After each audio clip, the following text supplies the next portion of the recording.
आप देख रहे हैं बड़ा सवाल। नमस्कार, मैं हूं अजय कुमार और आज का बड़ा सवाल हम आपके सामने प्रस्तुत करते हैं जो कि पश्चिम बंगाल में हो रहे मशहूर ड्रामे के ऊपर आधारित है। क्या बंगाल में दंगल में भारतीय जनता पार्टी को एडवांटेज है? क्या बंगाल के दंगल में भारतीय जनता पार्टी को एडवांटेज है और वो क्यों?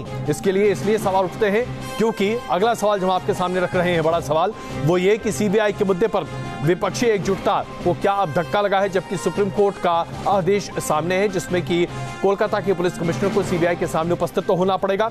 बंगाल में बीजेपी नेताओं के चुनाव प्रचार में क्यों अड़ंगा लगाया जा रहा है, यह सवाल अपने आप में बड़ा है। चुनाव प्रचार हर राजनीतिक दल का अपना अधिकार है। आखिरकार बंगाल में भारतीय जनता पार्टी के तमाम नेताओं के चुनाव प्रचार पर अड़ंगा लगाने की कोशिश क्यों हो रही है?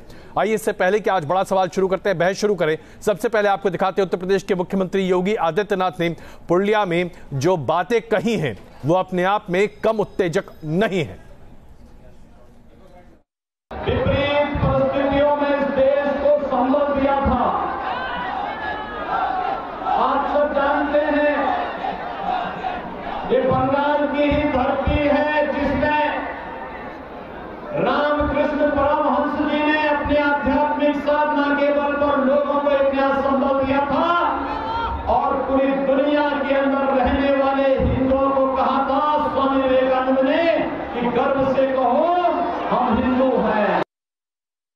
शारदा चिट फंड घोटाले की जांच सुप्रीम कोर्ट ने दी थी सीबीआई को और सीबीआई उसकी जांच कर रही है, तो सीबीआई के कार्य में किस प्रकार की दखलंदाजी होती है?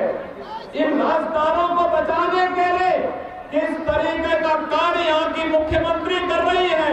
और आज जैसे ही सुप्रीम कोर्ट का फैसला आया उन्होंने यू टर्न किया, कहा कि हम तो सहयोग करने को तैयार हैं। योगी आदित्यनाथ बंगाल की धरती पर सीधे ममता बनर्जी जो कि मुख्यमंत्री हैं बंगाल की, उनको ललकारते हुए दिखाई दे रहे हैं। इसमें कोई शक नहीं है कि अब यह लड़ाई एक अगले स्तर पर पहुंच चुकी है। नलिन कोहली भारतीय जनता पार्टी से, अखिलेश प्रताप सिंह कांग्रेस से, अतुल अंजान सीपीआई से, बिनोय सिंह टीएमसी के नेता और संदीप महापात्रा आरएसएस से इस वक्त हमारे साथ जुड़ चुके हैं। आप सबका स्वागत है। शुरुआत मैं करना चाहूंगा अतुल जी आपसे। हम बातें कर रहे थे, कल भी आप 5 बजे न्यूज नेशन पर बहस में मौजूद थे और आपने कहा था कि किस तरीके से लोकतंत्र का गला घोटा जा रहा है। क्या आज भी सीपीआई ये मानती है कि लोकतंत्र का गला घोटा जा रहा है, खास करके तब जबकि सुप्रीम कोर्ट ने स्पष्ट तौर से कहा कि कोलकाता पुलिस कमिश्नर को सीबीआई के सामने उपस्थित होने में कोई दिक्कत नहीं होनी चाहिए और अब उन्हें होना पड़ेगा? ऐसे में ममता बनर्जी के इस पूरे धरने को आप किस तरह से देखते हैं अतुल जी? अजय जी, आपने जो ये प्रश्न उठाया है, इस प्रश्न का उत्तर बहुत सटीक तरीके से देश के सर्वोच्च न्यायालय सुप्रीम कोर्ट ने दे दिया है। इस देश के अगर संविधान में विश्वास है तो सर्वोच्च न्यायालय में विश्वास करना उसकी एक गारंटी ही नहीं है। यह आपका पक्ष प्रस्तुत करता है कि आप देश के संविधान में विश्वास रखते हो कि नहीं। सर्वोच्च न्यायालय ने जो फैसला दिया है इसमें खुशी होने की कोई बहुत बात नहीं है। ये प्रश्न खड़ा कर दिया है उसने कि संघीय ढांचे की भी हिफाजत की जानी चाहिए। और एक बात मैं आपसे कहना चाहता हूं, देश की सरकार के जो मंत्री हैं वो सारे सरकारी पैसों पर देश के विभिन्न राज्यों में जा जाकर जो प्रेस कॉन्फ्रेंस कर रहे हैं और सुप्रीम कोर्ट के फैसले को जिस तरह संविधान पार्लियामेंट के सामने निरूपित कर रहे हैं, क्या ये उचित है? मेरे फाजिल दोस्त, बहुत काबिल दोस्त हैं जिनका नाम है रविशंकर प्रसाद, वो कानून मंत्री होने के बाद भी सुप्रीम कोर्ट के फैसले पर बात कर रहे हैं और उसकी विस्तार दे रहे हैं। मैं कह रहा हूं गिरफ्तारी तो नहीं हुई ना? जो मुख्य सवाल था 60, 65, 80 सीबीआई के अधिकारियों को भेजकर पुलिस कमिश्नर की गिरफ्तारी के सवाल को सुप्रीम कोर्ट ने रोक दिया। और मैं समझता हूं ये संघीय ढांचे की हिफाजत है और संघीय परंपरा की हिफाजत है। इस बात को सुप्रीम कोर्ट के न्यायविदों ने बहुत गंभीरता से सोचा है, मैं उनको सलाम करना चाहता हूं। और लेकिन एक बात और कहना चाहता हूं कि भारतीय जनता पार्टी के नेता प्रेस कॉन्फ्रेंस करके कह रहे हैं कि सीबीआई अब जो है मेघालय में शिलोंग में जो है वो बुला करके पुलिस कमिश्नर से बात करेगी। ये किसने कहा? ये तो बात सरकारी नोटिस में बाद में आई है। भारतीय जनता पार्टी के लोग अब सीबीआई के प्रवक्ता हो गए। कानून मंत्री जी इस बात का ऐलान कर रहे हैं कि शिलांग में बुलाया जाएगा, और अभी आया है गृह मंत्रालय का नोट 4 बजे आया है, और उससे पहले से 11 बजे 12 बजे से ये क्या हो रहा है? आपने जो मुद्दा उठाया अतुल जी, इज्जत को इस तरह से शर्मसार किया जा रहा है। आपने जो मुद्दा उठाया उसका जवाब नलिन कोहली जी दे रहे हैं। नलिन जी, ऐसा क्या वाकई में स्पष्ट है कि भारतीय जनता पार्टी के प्रवक्ता और नेता अब दरअसल सीबीआई के प्रवक्ता बन चुके हैं? सीबीआई क्या करना चाहती है इसका पूर्वानुमान आप लोग को पहले से लग जाता है, जैसा अतुल जी कह रहे हैं? और पश्चिम बंगाल के संबंध में क्या आप मानते हैं कि वाकई में यह सीबीआई की जीत है या बीजेपी की जीत है?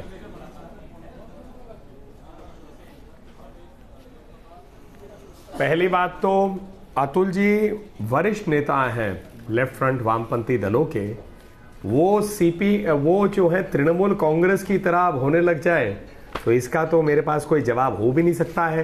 क्योंकि आज सुप्रीम कोर्ट में माननीय चीफ जस्टिस ऑफ इंडिया साहब ने खुद कहा, पश्चिम बंगाल की सरकार को जब अरेस्ट की बात है, you assume too many things.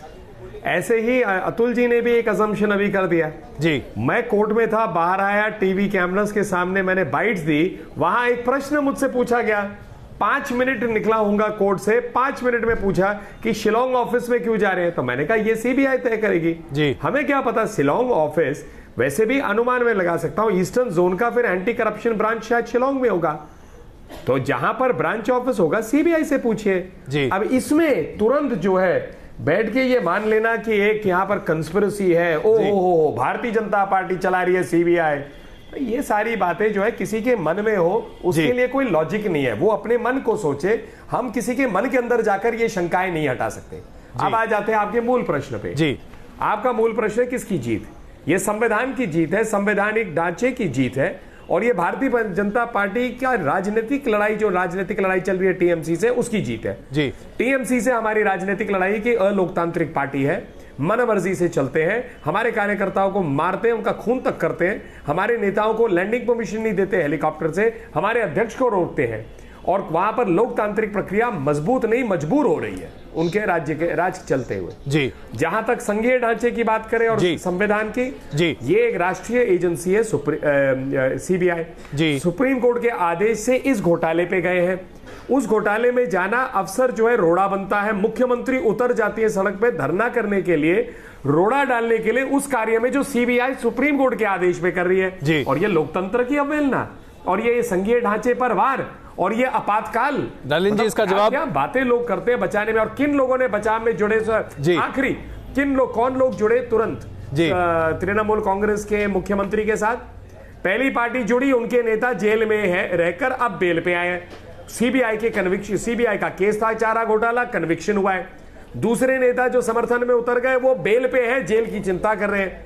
तो ये ऐसा भी कहीं ना कहीं लगता है कि जो लोग घबरा रहे हैं कि सीबीआई घोटाले अनर्थ कर रही है जी, और उसमें कार्रवाई होगी, चलिए सारे एकजुट हो रहे हैं। आपने जहां एक तरफ राहुल गांधी के ऊपर इशारा किया, वहीं पर तेजस्वी यादव पर भी इशारा किया, इस पर हम चर्चा करेंगे। अखिलेश जी हमारे साथ मौजूद है, लेकिन विनोद जी मैं आपसे जानना चाहता हूं, नलिन जी स्पष्ट तौर से कह रहे हैं कि न सिर्फ तृणमूल कांग्रेस अलोकतांत्रिक पार्टी है, बल्कि एक ऐसी पार्टी जो लोकतंत्र का गला घोट रही है, और बीजेपी के नेताओं के चुनाव प्रचार में आपको आपत्ति क्या है?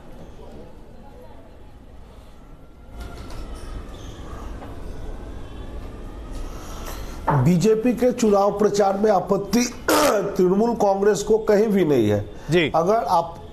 अगर आपत्ति होती तो इतने मीटिंग भाजपा के नेता पश्चिम बंगाल में नहीं करते जी। और मैं नवीन जी से यही पूछना चाहता हूं, भारतीय जनता पार्टी से, कि क्या आज सुप्रीम कोर्ट के ऑर्डर में कहीं लिखा गया है कि शिलोंग में सीबीआई जांच करेगी?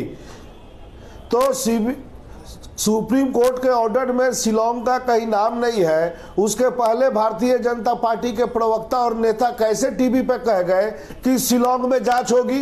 इसकी पता उनको कैसे चल गई? किस आदमी ने उनको कहा? तो इससे यह प्रमाणित होता है कि सीबीआई को गुलाम बना के रखा है नरेंद्र मोदी की सरकार और भारतीय जनता पार्टी। नलिन जी एक बार फिर स्पष्ट कर दीजिए, सीबीआई को गुलाम बना कर रखा है नलिन जी आप लोगों ने? वह भारत वर्ष की आम जन जी नहीं, आपने विनोद जी अभी सवाल उठाया, अभी नलिन जी इसका जवाब दे रहे थे। मैं नलिन जी से आग्रह कर रहा हूं कि एक बार फिर आपको उसका जवाब दें। नलिन जी जवाब दीजिए साहब।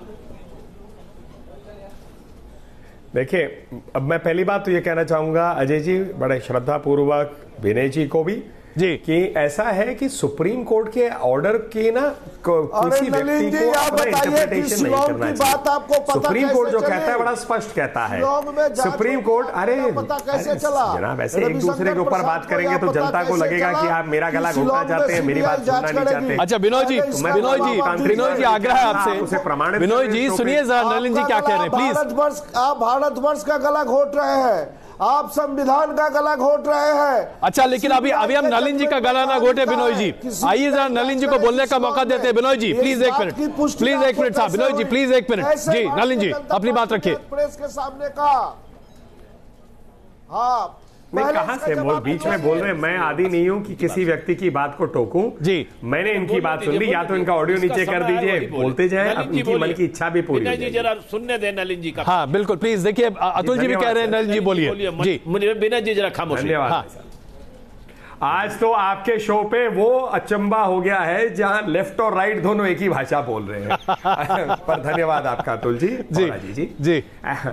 मैं ये कह रहा था कि पहली बात है कि सुप्रीम कोर्ट का आदेश होता है जी। हम लोगों को, मैं एक वकील हूं, कोर्ट में रोज जाता हूं, किसी आदेश के पीछे जाकर उसके अर्थ निकालना उचित नहीं होता है। सुप्रीम कोर्ट में ये थोड़ी ना है कि कहां लिखा हुआ है और कहां लिखा होना चाहिए। उन्होंने कहा he should submit himself to the agency and cooperate. जहां एजेंसी को अपना कोऑपरेशन चाहिए वहीं बुलाएंगे। अब शिलोंग, मेरा अनुमान है, मैं सीबीआई का प्रवक्ता नहीं हूं, लेकिन शिलोंग में जरूर उनका एंटी करप्शन यूनिट होगा और हो सकता है शिलोंग में हेडक्वार्टर हो जी। ये अभी आप वेबसाइट पे चले जाइए, गूगल पे मिल जाएगा। अगर उनका हेडक्वार्टर वहां पर है तो ऑब्वियसली ईस्टर्न जोन की सारी कार्रवाई और केस फाइल्स और सारे डिटेल्स वही होंगे, तो वहीं तो बुलाएंगे ना, थोड़ी ना। अगर उसको चेन्नई बुलाया जाता राजीव कुमार को, तो हो सकता है एक प्रश्न बनता। चलिए, और मैं कह रहा हूं कोर्ट से निकल के 5 मिनट के बाद टीवी चैनलों पे बोलते समय टीवी वालों ने यह प्रश्न मुझसे पूछा, शिलोंग क्यों? चलिए, तो 5 मिनट में हमें क्या अनुमान है, टीवी वालों को अनुमान था। अब ये क्या मानते कि पूरा मीडिया जो है भारत सरकार और मोदी जी और अमित शाह जी के नेतृत्व पे काम कर रही है? अच्छा चलिए, अखिलेश जी मैं अब आपको यहाँ चर्चा में शामिल करूं। नलिन जी ने अपने वक्तव्य में स्पष्ट तौर से कहा कि चिंता वो लोग कर रहे हैं जो दरअसल या तो सजा याफ्ता है या जेल जाने की तैयारी में है, इंक्लूडिंग राहुल गांधी बेल पर है। बीजेपी के हर नेता ये कहते हैं और इसीलिए आपको ममता बनर्जी से सहानुभूति है। अखिलेश जी देखिए, तो अंग्रेज भी हमारे नेताओं के लिए इसी तरह का व्यवहार रखते थे और इसी तरह फर्जी मुकदमों में फंसाते रखते थे। अब अंग्रेजों के मित्र लोग यहाँ बैठे हैं, वो भी वही काम कर रहे हैं जो अंग्रेज छोड़ गए हैं। हम आते हैं मुद्दे पे जी। मुद्दे पे आने के पहले, और जो जहां तक रही सीबीआई का, वो तो जेटली जी ने भी खुद सीबीआई के लिए कहा है। क्या कहा अभी कुछ दिन पहले चंद्रा कोचर वाले मामले में इनके राष्ट्रीय महासचिव और एक बीजेपी के बंगाल के नेता किस तरह से बात कर रहे हैं कि सीबीआई से इन अधिकारियों को तंग कराया जाए, तभी राइट टाइम होंगे। वो सारे वीडियो ऑडियो सब मार्केट में है। हम आते हैं कल आज की इस घटना पर जिस पे आप बहस कर रहे हैं। हमें अजीब सा लग रहा है कि जब आप भी अजय जी जितना बारीकी से आप अध्ययन करते हैं और बोलना चाहिए आपने, वो भी आपने शुरू में बोला विपक्षी एकता को धक्का लगा। मैंने पूछा क्या ऐसा धक्का लगा है? फिर आज के आने के पहले जी कल जी धक्का ये क्यों नहीं पूछा आपने कि मोदी जी को क्यों धक्का लगा? चलिए मैं पूछ लेता हूं किसको धक्का लगा, आप ही बताइए ना। कल का पहले घटनाक्रम का चिंता करिए। जी कल कोर्ट में क्या हुआ था? जी कल कोर्ट में मोदी जी के वकील ने यही कहा कि साहब ये एविडेंस डिस्ट्रॉय कर रहे थे जी, इसलिए हमें इनको तुरंत जाना पड़ा और हमें तुरंत जाने की इजाजत दी जाए। कोर्ट ने कहा कि अगर एक जिम्मेदार अधिकारी, हमें नहीं लगता है कि वो एविडेंस को डिस्ट्रॉय कर रहा है, अगर वो साक्ष्यों को डिस्ट्रॉय करने का आपके पास साक्ष्य हो तो आप ले आइए जी। इन्होंने कहा हम कल देंगे जी। आज फिर भी खाली हाथ गए, कल भी कहा नहीं था। उन्होंने, कोर्ट ने यहां भी तक कहा था कि यदि ये साक्ष्य मिटा रहे होंगे और आप इसका साक्ष्य देंगे तो हम बड़ी सख्त कार्रवाई करेंगे, याद करेंगे ये जी। कहां गया वो साक्ष्य? कहां गया वो? बताया जा रहा कि 40 लोगों के साथ इसलिए टूट पड़े थे कि कश्मीर का कोई आतंकवादी जैसे हो। वो पुलिस कमिश्नर है, आप 5 साल में कुछ नहीं किए, चुनाव आ रहा है तो आप जो जांच कर रहा है उसको तो आप ढूंढ रहे हैं, और जो लोग दोषी हैं उसको आप अपने यहां मिला करके अपनी पार्टी ज्वाइन करा करके उसे तो माल खा रहे हैं। वो तो 40,000 करोड़ खा रहे हैं। आप लोग क्यों खा रहे हैं? वो लोग जिनके पास है वो आपके पार्टी में मेंबर हैं। और जो एसआईटी का चीफ था उसके आप छापा मार रहे हैं। वो छापा यदि आप थ्रू प्रोसेस कोर्ट से परमिशन ले लिए होते तो आज बीजेपी के छीछालेदार नहीं होती। और आप मैंने आपको इसलिए याद दिलाया कि कल क्या कहा था कोर्ट में। चलिए, आपने कई बातें एक साथ रखी। नलिन जी इसका जवाब देंगे, कानूनी पहलू पर भी वो रोशनी डालेंगे। नलिन जी एक सेकंड। अच्छा बताइए जी, बोलिए अखिलेश जी, प्लीज बोलिए अखिलेश जी। अजय जी देखिए, दूसरी बात, सुप्रीम कोर्ट ने यहां तक कहा कि आप इस अधिकारी को अरेस्ट नहीं करेंगे। दूसरा और बड़ी चीज कही कि आप इसे तंग भी नहीं करेंगे। यह भी जजमेंट में लिखा है। अब क्या बचा भाई? नलिन जी इसका जवाब दीजिए, फिर मैं संदीप महापात्रा जी के पास चल रहा हूँ। नलिन जी डिस्ट्रॉय कर रहा था, बीजेपी की साख तार हो गई है, कम से कम कांग्रेस ये कह रही है। नलिन जी एक सेकंड में चुप, मेरी बात पूरी हो तो मैं खुद चुप हो जाऊंगा। नहीं, आपने बहुत लंबी अपनी बात रख ली अखिलेश जी, बहुत लंबी अपनी बात रख ली आपने। प्लीज बहुत सवाल उठाए भाई साहब। एक सेकंड, बहुत लंबी बात रखी, मैं उसका जवाब दे रहा हूँ। 4-5 चीजें आपने कहा, जरूर मैं आपको बता रहा हूँ, जवाब दे रहा हूँ, खुशी से बता रहा हूँ। प्रोड्यूस करिए, इसीलिए मैं बताता हूँ। पहली बात तो मैं, अरे अखिलेश जी थोड़ा सुन लीजिए भाई साहब, कल स्वयं कहा अरे राम जी। नलिन जी प्लीज। हो गया अखिलेश जी, मैं कह दूं धन्यवाद। आप लोग जजमेंट अखिलेश जी पहले मैं आपकी तारीफ करूंगा, आपके साहस के दाद करूंगा मैं जी। बहुत मुझे खुशी हुई कि आप कितने साहसी व्यक्ति हैं, जो मतलब आज आपके शब्दों में ये निकलने गया, आज आपके शब्दों में ये स्पष्ट हो गया है कि जो कल सुप्रीम कोर्ट में कमेंट था, ऑब्जर्वेशन था माननीय चीफ जस्टिस साहब का, आज उसके उपरांत उन्होंने ऑर्डर दे दिया और आप उस पर प्रश्न उठा रहे कि ये ऑर्डर कैसे दे दिया जब मटेरियल नहीं दिया। तो आप कह रहे हैं कि आज कोर्ट ने गलत निर्णय दिया है। वैसे भी ये कोई अचंभे की बात नहीं, क्योंकि आप तो चीफ जस्टिस तक की इंपीचमेंट की बोले ना, बीच में बोल लिया, देख लिए, मैं बीच में नहीं बोलता, मैंने सुन लिया पूरा। अब दूसरी बात, आपने कहा कि मोदी जी के वकील, मोदी जी के कोई वकील नहीं थे। मैं आपको बिल्कुल ऑफिशियली कह रहा हूं, मोदी जी देश के प्रधानमंत्री हैं। देश के प्रधानमंत्री जो है उनके लिए कोई वकील नहीं जाता। भारत, हाँ, तो मोदी जी के वकील कैसे हुए ना? आप तो वरिष्ठ आदमी हैं। अरे क्यों उस लॉजिक से तो आप कुछ भी कह दीजिए, तो ऐसी बात नहीं अखिलेश जी। आप अजय जी आप इनको रोकिए, नहीं तो मैं चुप बैठ जाता हूं। मतलब ये वरिष्ठ हैं और मैं इनके साथ बिल्कुल अखिलेश जी सुन ले नलिन जी की बात सुन लीजिए जी। नलिन प्लीज अपनी बात समाप्त कीजिए, क्योंकि मुझे संदीप जी से भी बात करनी है और वक्त बहुत कम है मेरे पास। नहीं चाहूंगा कि इसको हम इस तरीके से करें जी। प्लीज नलिन जी बताइए जी। आइए, तीसरा उन्होंने कहा कि भारतीय जनता पार्टी जो है अंग्रेजों वाली पार्टी है। तो मैं इतना ही पूछूंगा, हजारों साल से भारत के अंदर में आत्मचिंतन के लिए लोग जो है पहाड़ जाते थे। भारतीय जनता पार्टी का एक नेता नहीं है विदेश जो गया आत्मचिंतन के लिए। राहुल गांधी जी 52 दिन के लिए आत्मचिंतन के लिए कोई विदेशी जगह गए थे। तो मतलब ऐसा विदेश से जिनका जुड़ाव, उनको आप विदेशी मानेंगे या जो देश से जुड़े उनको विदेशी जबरदस्ती बनाएंगे? आखिरी बात जी, जो अखिलेश जी कह रहे हैं आज घोटाले की, 35,000 करोड़ 40,000 करोड़ का घोटाला है। राहुल जी का ट्वीट है, इस घोटाले का सत्य निकलना चाहिए। आज जब सीबीआई कार्रवाई कर रही है तो अखिलेश जी कह रहे नहीं हम तो ममता जी के साथ हैं, जो कार्रवाई चाह नहीं रहे। पहले मन बना लीजिए। आप ही के नेता अधीर चौधरी साहब कह रहे हैं, रंजन चौधरी, वहां 356 होना चाहिए। चलिए संदीप जी, मैं क्षमा चाहता हूं मैं आपके पास पहले नहीं आ पाया, लेकिन यह बताइए कि आज भारतीय जनता पार्टी के नेताओं को पश्चिम बंगाल में रैलियां संबोधित करने से जो रुकावटों का सामना करना पड़ रहा है, क्या ये असुरक्षा का भाव सामने आ रहा है और क्या वाकई में यह वास्तविकता है? इसका जवाब बिनोय जी देंगे, आपकी बात। नहीं अजय जी, देखिए केवल एक ही घटनाक्रम को देखना इस पूरे घटनाक्रम में उचित नहीं होगा जी। जब से तृणमूल कांग्रेस की सरकार वहां पे आई है 2011 से जी, आप देखिए वहां पे क्या क्या हो रही है। दुर्गा पूजा विसर्जन होता है तो दरवाजा खटखटाना पड़ता है कलकत्ता हाईकोर्ट का। सरस्वती पूजा करने नहीं दिया जाता है। बसीरहाट में दंगा होता है किस बात की, भाई पुलिस कुछ कार्रवाई कर रही है। कालियाचक में इसलिए कार्रवाई दंगा होता है कि वहां पे बीएसएफ ने वहां पे छापा मारी कि भाई वहां पे किसने क्या इस तरह के पदार्थ वहां पे उत्पन्न कर रहे हैं जो कि नशीले पदार्थ हैं जी। वहां पे स्टेट सपोर्ट मिलता है। वहां पे एक इमाम को कहा जाता है कि भाई लाल बत्ती आप नहीं लगा सकते, उसके खिलाफ एक्शन लेने की बात आती है, स्टेट उसको सपोर्ट करती है। जितने भी आप घटनाक्रम देखेंगे पिछले साल सितंबर 2018 अक्टूबर 2018 में 4-5 छात्र मारे गए क्योंकि वहां पे जो टीचर रिक्रूटमेंट हो रहा था उसके विरुद्ध वो प्रदर्शन कर रहे थे और छात्रों के ऊपर गोली बरसाई गई।